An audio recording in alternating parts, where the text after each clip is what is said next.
The megalodon has always been one of the more controversial animals. Unlike other cryptids, the debate is not on the creature's existence, but instead is focused on its extinction. Stay to find out if there's yet another reason to fear the abyss we call the ocean.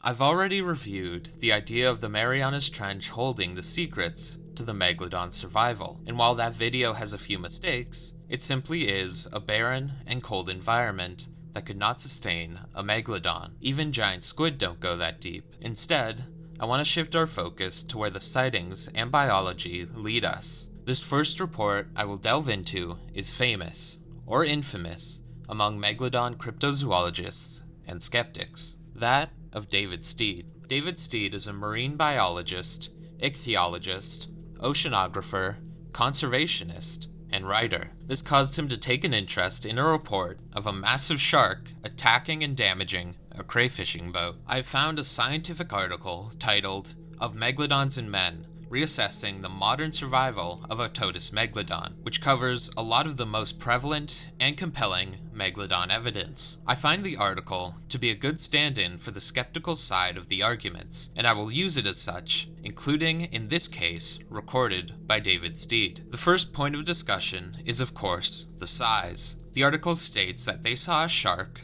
quote, they conflictingly guessed to be either 115 or 300 feet long, 35.1 or 91.4 meters. I take issue with the wording here. The author presents it as two equal, conflicting possibilities, but in reality, they are not conflicting, nor equal. An 1880 Fisheries Inquiry Commission report confirms that the boats worked in crews of 3 or 4, and due to the size of fishing grounds, proximity to markets, and boat limitations, different crayfishing boats naturally had to stay within a few hundred meters to a few kilometers of each other. When Steed describes the witnesses, he says things like outside crayfish men and many of the men. Outside crayfish men was used instead of a crayfish boat, and the word many typically is stated to mean 10 or more. As a writer, David should know this. With these uses of language, we can conclude 10 or more saw the event,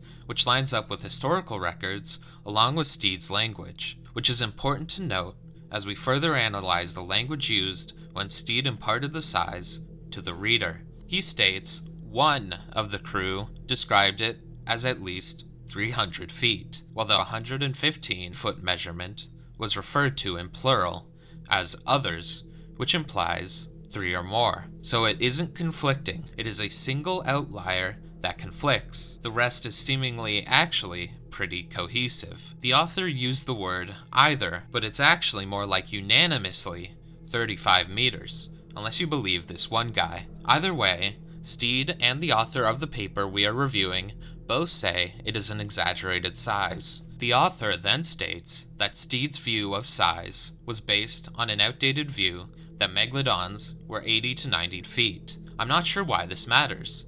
He didn't even relate it to the crayfish report, nor did he use it as proof or evidence of modern survival, and in fact was stating exactly as the author says, the estimate of the time, and I don't see the problem with that, especially because the author literally does the same thing in this very statement. I found an article titled "Reassessment of the Possible Size, Form, Weight, Cruising Speed, and Growth Parameters of the Extinct Megatoothed Shark, Otodus Megalodon, Lamniformes Otododontidae, and New Evolutionary Insights into its Gigantism, Life History Strategies, Ecology, and Extinction." It states that Megalodon could have reached up to 80 feet. This article was published in March of 2025, while the Of Megalodons and Men one we are reviewing was published in October of 2023. To quote this very author, his opinion was informed by outdated length estimates. If that's such a sin, maybe reevaluate yourself first, and if not, we shall move on. The article then mentions teeth that Steed believes to be unfossilized. If these are the famed HMS Challenger teeth, I will go over them later, but the debate is over their age, not fossilization status. No one has claimed it isn't a fossil, so I am not sure where David is getting this idea from. We don't know which tooth he is referencing, but this is the best match, so it does say something about David's perceptiveness. The last point the article makes is that it could not have been a whale shark, due to their more docile nature and the size of their throat. It could not have been a great white either, due to their size, and that the most plausible explanation was that, due to their poor financial situation, they created a hoax to cover up their negligence, which if discovered, could lead to liability under the insurance. Now for the most part, this makes sense, but there is a hole in this story. Not only was David Steed convinced by their fear and panic, but the local fisheries inspector was too. This is someone they interact with on a weekly, if not daily basis. He knows them. So when I read, the local fisheries inspector of the time, Mr. Patton, agreed with me that it must have been something really gigantic to put these experienced men into such a state of fear and panic, I trust his experience over assumptions from over a century later. But even more damning is the fact that they willingly lost revenue purely because of the trauma and fear this event inflicted. Quote, "For several days, they refused to go to sea to their regular fishing grounds in the vicinity of Broughton Island. If the theory is that they did it due to their financial situation, why would they then immediately avoid their main source of revenue? This is simply not the most plausible explanation, although this sentence could be interpreted as they still fished, just in a different, more unfamiliar spot. Still financially risky, but not as much as not going out at all. This could be an albino, fully matured megalodon that got exaggerated by 5 meters, although I think it would be premature to jump to conclusions now. I will say this is likely not a hoax, but may not be a megalodon either, unless the other information we reviewed today indicate megalodons still live. Perhaps it is some interesting third possibility. The next sighting was that of Zane Gray, and later his son Lauren. The Of Megalodon and Men article actually does a really good analysis based on the few details given. I was already curious about the strange colors and spots, and the author, Tyler Greenfield, did some wonderful comparison of shark anatomy. However, he is taking a skeptical perspective, which has been known to cause strange bouts of off-the-rails accusations. Must be an occupational hazard. His last 3 sentences are of this nature, but we will get to that. This creature is described as such. He was yellow and green in color, had a square head, immense pectoral fins, and a few white spots. He was 8 feet across the back and considerably longer than my boat, conservatively between 35 and 40 feet. The after third of his body and his tail were lean compared with the bulk of his head and shoulders. In the second sighting, his son Lauren described it similarly, but instead of yellow and green,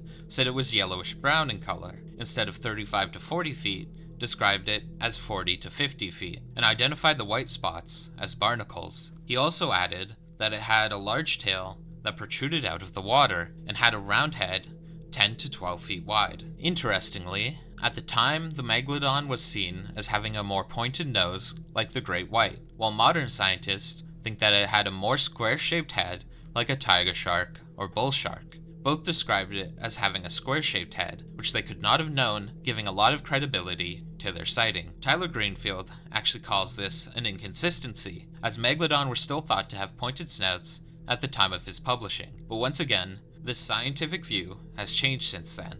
Interestingly, none of the witnesses ascribed the creature to a megalodon, and the only indication of a species they gave was that it was not a whale shark, and was definitely some species of shark. This next part is second-hand information and is from the Wartime Stories video. Zane Gray went so far as to describe how it was not the whale shark, as whale sharks have a white, purplish-green appearance, and large brown spots, and a narrower head. Now this part is interesting, because Zane takes the time to point out what made it impossible to be a whale shark, which we will cover in a second, but he also states brown spots. Zane has gotten details like the year wrong, and Wartime Stories often paraphrases or even takes details from other sections of the author's works, so a detail might have been transcribed incorrectly at some point. As I do not have the original, and Tyler also hasn't mentioned it, I will disregard it in my analysis as a typo. As you will see later, this also may have in fact been Lauren's words, not his father's. Wartime Stories says the sighting is also mentioned in the Tales of Tahitian Waters book, while the author Tyler Greenfield says it comes from Lauren's 1976 book, Shark, the Killer of the Deep, a book I do not have. I cannot find this excerpt in the Tales of Tahitian Waters book, and Tyler states the sighting happens after the publication of that book, but it seems the copy I have that Tyler himself provided is missing pages, so I can't check fully. Most likely, this is a typo by Wartime Stories, and is a quote from Lauren Gray. But confusing sources aside, this close analysis shows that they also believed the closest thing in their lexicon was a whale shark, and that they put enough thought into it to know that it isn't. Yet Tyler analyzes it anyways.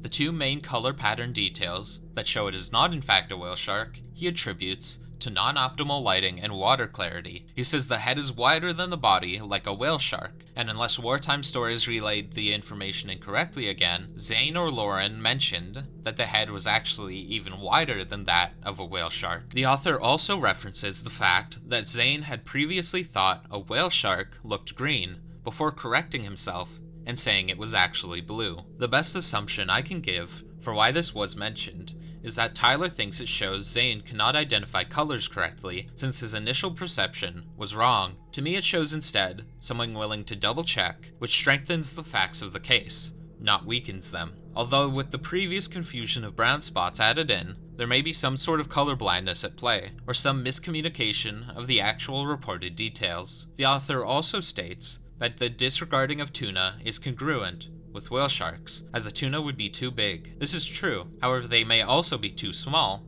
for something like the megalodon, which mainly hunts larger marine life, like whales. The author next states that it would have been solid and dark colored, and not spotted. Well, as he brings up later, barnacles also aren't supposed to grow on shark skin. I don't think the skin is supposed to be a yellow or brown tone. The shark is probably sick, not misidentified. Despite the fact that Greenland sharks and deep-sea sharks can definitely have barnacles on them, Tyler acts like all sharks are immune to barnacles. A study titled Preliminary Study of Shark Microbiota at a Unique Mixed Species Shark Aggregation Site in the Eastern Mediterranean Sea has also proved that unique shark species are prone to entirely different diseases. He ignores these details so hard, he uses it as proof of a hoax. He phrases it as if plastoid scales or dermal denticles are immune, but the analasma barnacle is proof that this principle he bases his argument on is wrong. He also declares that Zane never attested to the barnacles. Again,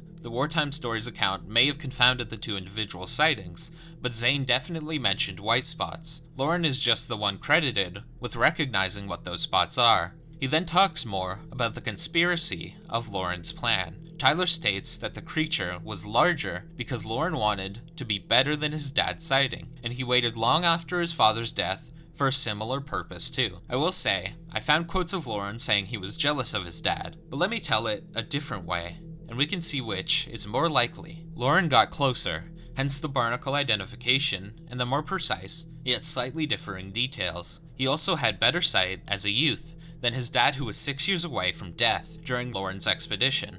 As a 13-year-old, he couldn't very well publish books, which is why he had to wait, and he might have heard his father already added the experience to one of his upcoming books and decided the matter was dealt with. The timeline could be for any number of reasons. He waited to publish the homage to his dad until 1985, 46 years after his death. He didn't start writing books until he was in his 50s, in 1968. Clearly, it isn't singular in its waiting period, but by all means, use this as proof of your baseless conspiracy. So that actually is it for Zane and Lauren's sightings.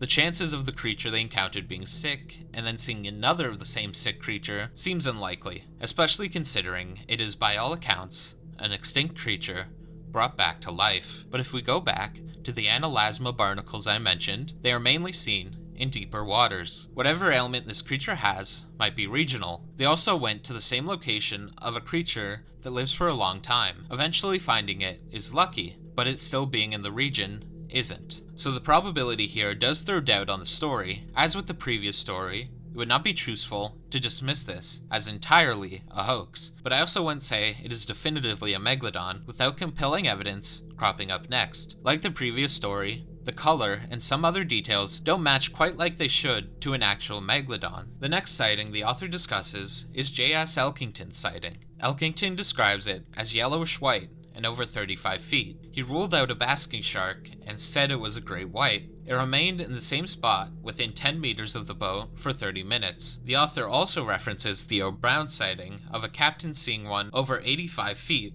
to be a plagiarism of this story. I have access to neither, but Tyler states due to the fact that the location and situation of a stalled boat are the same, as well as the size being greater than that of the boat, it is the same story told twice. He also uses half the color description being the same as a gotcha point, but Zane Gray and David Steed said it was a similar color too. Maybe that's just what happens when they are the same species. They also have the same tinge of yellow or white. As for the rest, it is suspicious, but not enough to mark it as obviously a hoax, although I mainly say this due to the fact that I do not have access to the book. To decide it is in fact a hoax is not unreasonable either. I also don't have the reasoning that led J.S. Elkington to the conclusion that it was a great white and not a basking shark. I'm not sure if the story ended with fixing the boat and leaving, or the shark swimming away, as again, Tyler didn't specify, and I don't have the book, but it could be dead or dying. It could also indicate that the historical biology of the megalodon, being a coastal shark, allows it to remain still, even if it evolved to be more pelagic. Of course, Tyler once again concludes with hoax, and says that the date was also a lie, and that the color was lifted from the crayfisher story. This story isn't very convincing,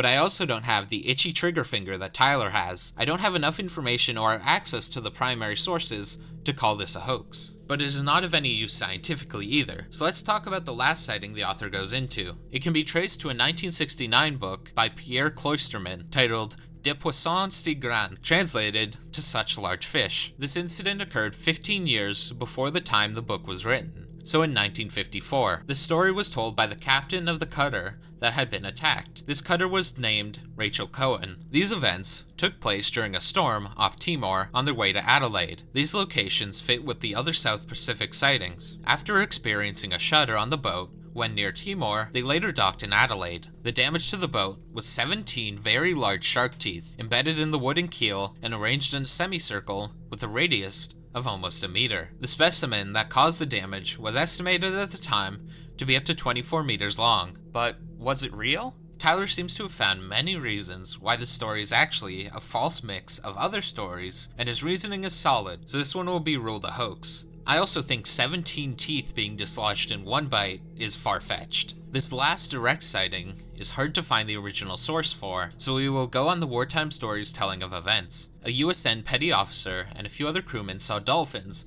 that began behaving strangely and scattering. They noticed a mass following behind them and guessed it was a whale. Then they saw a dorsal fin breach 10 feet above the surface, thought it might be an orca, but it didn't match any killer whale. Its head breached, and they saw it was eating dolphins and trying to catch more. Sonar later confirmed it was 25 meters or 82 feet long. This occurred in the late 90s in the Indian Ocean. The witness has experienced seeing bull sharks and tiger sharks and a few other similar marine species, which is what supported the knowledge that this was a shark. It was logged as a whale sighting. Whale sharks only reach a little over 18 meters maximum and don't eat dolphins. Should this be real, it has to be a shark like the Megalodon. The Navy officer who reported this was anonymous, and it being officially reported as a whale is enough reason why. They didn't want this to be reported, and attaching your name to this report is career suicide. It also makes credibility difficult. Obviously, a Navy officer still serving likely would not concoct a story such as this, so the two possibilities are this was a living Megalodon, or the individual giving this report lied about their profession. I think if the Megalodon is real, the former is more likely, while if it isn't real, the latter is certain. So let's review our last two data points to find out just how certain it is. Some of you may remember a certain shark that was tagged by David Riggs. It was a 9 to 10 foot long, healthy female white shark. When they found the tag washed up on the Australian coast, the data was strange, to say the least. Here are the facts of the case. The tag initially was maintaining a routine depth of around 900 feet. At roughly 4 a.m. on December 24th, the shark suddenly plunged at high speeds down a continental shelf, only leveling off at roughly 1900 feet or 580 meters. Despite ocean water getting colder the deeper you go, the shark's temperature was rapidly increasing from 8 to 26 degrees Celsius, or 46 to 78 degrees Fahrenheit. This would only be possible if the tracker was inside the stomach of another animal. It remained at that temperature for 8 days, and in that time stayed roughly between 300 feet in the surface, before its eventual release. The conclusion was that a larger great white killed it, which isn't really comforting. Many attribute this to a megalodon, but my research indicates a great white would only need to be 16 feet, and cannibalism is common among great whites, so I don't put much stock in the megalodon theory for this case. So that leads us to our last piece of evidence. Let's look at the supposed 10,000-year-old tooth. This tooth was found by the HMS Challenger in an 1870s expedition. Dating was done in 1959, and again in the later 1900s, which caused the controversy. Essentially, the tooth was fossilized when the creature died, and when this happened, things can grow around it. These are called nodules, specifically manganese dioxide nodules in this case. Some claim the tooth did not have enough nitrogen for carbon dating, which is why the nodules were looked at instead. What the scientists in 1959 did was measured the size of the nodule and used growth rate over time to measure how long it would take for the nodule to grow to such a size, ending with the 10 to 11,000 years estimate on one of the teeth. Specifically, the nodules were 1.7 millimeters and 3.64 millimeters. Since they used a growth rate of 0.15 millimeters per 1,000 years, the first tooth came out to be 11,333 years old. The issue lies in the growth rate. More recent information concludes that the growth rate of nodules is not in fact 0.15 millimeters per 1,000 years. So let's review the facts in full. To begin, some people stated that the manganese dioxide actually preserved the tooth, making it look younger. Well, we looked at the nodule for our math, not the tooth. So even if that was true, why would it matter? The second point mentioned was actually related to the nodule, and was that it went through reworking. Tyler Greenfield actually does a good analysis at the beginning of his paper. Aside from mentioning the inaccurate method, he states the dentine roots and cores of the Challenger teeth had entirely decayed. There was spotty coverage and varying thickness of manganese dioxide on each tooth. Manganese dioxide accumulation takes a while to begin with, after the teeth already aged. And finally, the fact that the teeth were found in roughly the same sediment that also contained definitely long extinct species. These are all very true. Although the last point is not 100% effective as a dating method, it definitely adds a lot to Tyler's point. These teeth went through reworking and were not steadily gaining manganese dioxide, meaning even with an accurate dating method based on manganese dioxide levels, it would still come out younger than reality. So what do we conclude after all this information? I hate to say it a second time, but the megalodon is extinct. Some of these are hoaxes, and some may even be misidentifications, although there always is the possibility that there's some other creature that caused these sightings. Subscribe for more, and sorry to the believers for doing this to you a second time. Thanks for watching. Goodbye.